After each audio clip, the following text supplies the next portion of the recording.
Fala pessoal, mais um Noite Alvinegra no ar, nosso terceiro conteúdo no dia de hoje. Peço desculpas pelo horário que esse vídeo está entrando aqui no canal, porque acabou a luz, até postei no meu Instagram, que eu pensei que nem desse para eu gravar esse vídeo. A luz voltou 15 para as 9 da noite, então a situação bem tensa aqui no meu bairro em relação à luz, sem chuva, sem nada. Valeu Light pelo atendimento maravilhoso que vocês dão pra gente, né? Se uma pessoa atrasa um dia de luz, 30 dias, a luz é cortada, vem multa, etc, né? E quando as luzes acabam, você não tem nenhum tipo de atendimento preciso da empresa. Mas é isso, né? Infelizmente, assim que funcionam as coisas aqui no nosso país. E por falar em como funcionam as coisas no nosso país, eu quero falar um pouquinho sobre Jorge Cajuru. O Cajuru é o mal para CPI, né? Você tá tendo um cara que faz mal para CPI do futebol, para CPI que está acontecendo em Brasília, da manipulação de jogos e apostas esportivas. Hoje, novamente, ele voltou a atacar o John Textor, atacou a Leila Pereira mais cedo, depois o John Textor. Ele tá fazendo a CPI um programa de TV. Talvez, se essa comissão parlamentar de inquérito não tiver um resultado positivo, vai muito pela administração do presidente da comissão, que tá sendo uma pessoa que tá querendo aparecer em cima disso. Tá sendo realmente um fanfarrão. Como ele já falou de outras pessoas, a gente pode considerar o Cajuru um fanfarrão. E se ele não conseguir entregar o resultado que todo mundo espera, é por culpa dele, que ele não consegue colocar a língua dentro da boca. Já pediu o banimento do John Textor, depois elogiou o John Textor, depois criticou o John Textor, hoje criticou a Leila, daqui a pouco vai elogiar a Leila, daqui a pouco vai criticar a Leila novamente. Então, é um cara que não tem uma postura de um presidente de uma comissão. Se você está investigando algo que é sério, algo que precisa de um zelo muito maior, você precisa de um presidente que seja condizente àquilo que você está fazendo em Brasília. Mas não, o Cajuru atrapalha o que está acontecendo.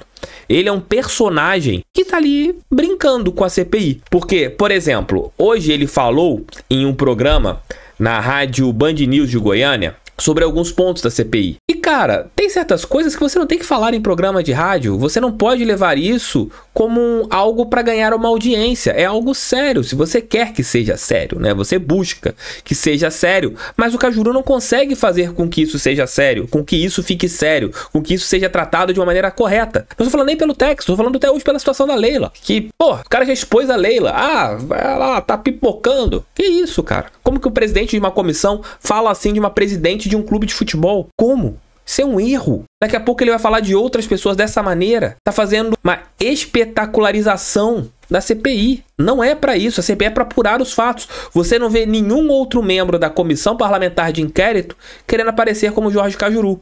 Foi um erro. Foi um erro da comissão ter escolhido ele como o presidente. Você poderia ter colocado qualquer outro membro como presidente. Não o Jorge Cajuru. Tá tentando fazer algo ali midiático o tempo todo para ele aparecer. Porque jornalisticamente o Cajuru estava morto.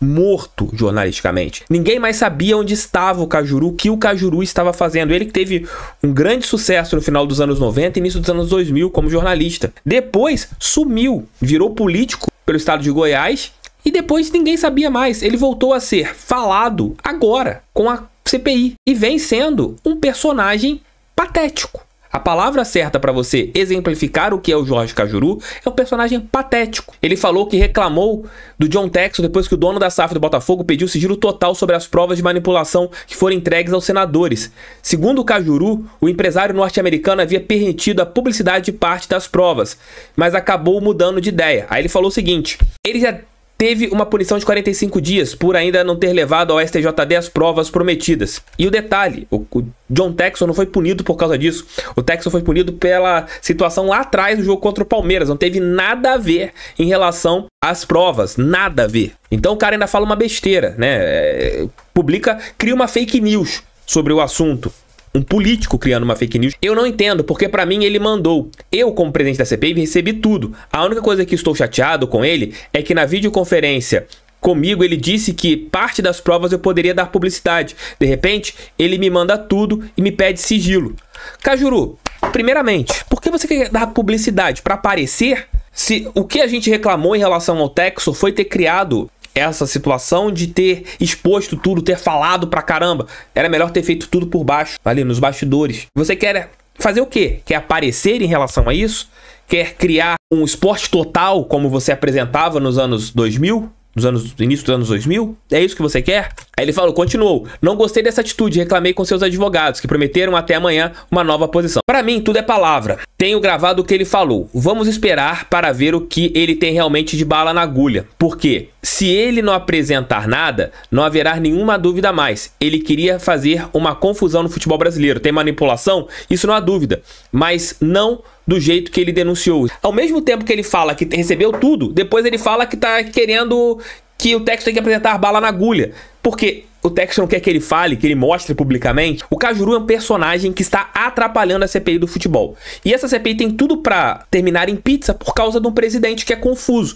Por tudo que ele falou hoje da Leila, que é bizarro. Porque ele tá falando de novo do Textor, querendo aparecer. Porque foram 2 semanas que nós não falamos nada em relação à CPI, porque ele ficou calado e não apareceu. E agora ele tá querendo de novo os holofotes em cima dele. Além disso, ele continuou falando algumas besteiras. John Textor veio para o Brasil só para fazer bagunça e voltar porque estava vendo que é uma fria dirigir o Botafogo e que aqui não vai ganhar a grana que ele esperava. Essa é a primeira dúvida. Ele tem realmente todas as provas ditas, declaradas, especialmente contra o time do tamanho de um Palmeiras, de um São Paulo? É um outro ponto de interrogação. Sobre esse ponto de interrogação, eu e mais 5 senadores, naquele Palmeiras 5-0 no São Paulo. O Textor acusou o Palmeiras que comprou a arbitragem para ser campeão brasileiro. Cara, em nenhum momento o Textor acusou o Palmeiras que comprou a arbitragem. O Cajuru tá mentindo ainda. Essa CPI vai dar em nada por causa dele. Vai dar em nada por causa dele. Cada hora ele muda argumento, fala besteiras, cria fake news, coloca palavras nas bocas das pessoas. Infelizmente, porque no início dos anos 2000 era um jornalista que todo mundo aplaudia, né? Eu, inclusive, aplaudia Jorge Cajuru como jornalista, porque ele era um cara sério, um cara que combatia. Agora virou essa persona deplorável. E por falar de coisa boa, o Igor Jesus novamente marcou um gol pela sua equipe, pelo Al-Shabaab Al-Ahly, na vitória por 2-1 em cima do Banis Ias. E com esse gol, o Igor Jesus chegou a 17 gols marcados nos últimos 16 jogos. E a sua equipe ainda tem uma chance de ser campeã. Ela está 6 pontos atrás da equipe do Al-Ahly, que é do Caio Canedo. O Caio Talismã do Botafogo. E no próximo domingo é meio que uma final, né? Você terá um encontro entre o Al-Ahly do Igor Jesus versus o Al-Ahly do Caio Canedo. Então, um jogo que vai decidir o campeonato dos Emirados Árabes. E para quem quer saber, o Igor Jesus só pode vestir a nossa camisa a partir do dia 10 de julho. Tô ansioso para ver esse moleque vestindo a nossa camisa. Galera, só mais uma informação. Segundo o GE, a partida entre Botafogo e Grêmio não deverá acontecer no dia 1º de junho, jogo que inicialmente estava marcado para a Arena do Grêmio. Depois existiu uma conversa entre o Botafogo e a equipe gaúcha para que essa peleja acontecesse no estádio Newton Santos, né? Você tivesse a inversão do mando de campo. Mas nesse dia, segundo informações do Portal Global, o Grêmio deve jogar contra a equipe do Bragantino no estádio Couto Pereira. Então o Grêmio teria um jogo no dia 29 contra o The Strongest pela Copa Libertadores da América. No dia 1º contra o Bragantino no estádio Couto Pereira. No dia 4 contra o Huachipato pela Copa Libertadores América no Chile. E no dia 8 de junho contra o Estudiantes no estádio Couto Pereira. Então você tem essa mudança, né? Então com isso o Botafogo vai jogar contra o time do Júnior Barranquilla em uma terça-feira e depois só lá pelo dia 12 de junho contra a equipe do Atlético Paranaense, que ainda você não tem uma data marcada após a data FIFA, né? Vamos esperar amanhã o que vai acontecer em relação à CBF sobre esses ajustes, né, a respeito do calendário do futebol brasileiro. Mas segundo o GE, o Botafogo não vai enfrentar a equipe do Grêmio no dia 1º de junho.